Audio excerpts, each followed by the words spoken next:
One of the most contested questions in all of American law is deceptively simple.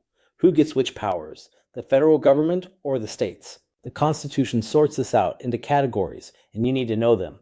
Start with enumerated powers, the specific powers the Constitution grants to Congress, listed mainly in Article 1, Section 8.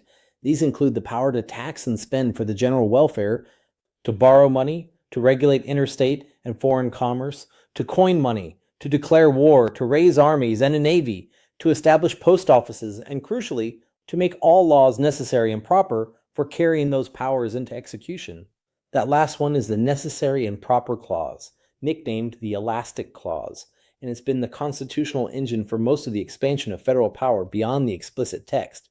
These powers Congress can reasonably infer from its enumerated ones are called implied powers. The clause's interpretation has been at the center of constitutional controversy from McCulloch v. Maryland in 1819 right up to today.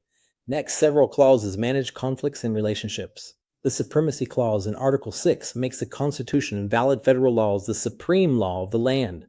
When federal and state law conflict, federal law, provided the federal law is within Congress's constitutional authority. The Full Faith and Credit Clause requires states to recognize each other's public acts and judicial proceedings. That's why your driver's license, your marriage, and court judgments are honored across state lines. And the Privileges and Immunities Clause stops states from discriminating against citizens of other states regarding fundamental rights. Then there are reserved powers captured in the 10th Amendment, which reserves to the states and the people all powers not delegated to the federal government and not prohibited to the states. And here's where the real fight lives. Strict constructionists argue the 10th Amendment limits the federal government to only its expressly enumerated powers.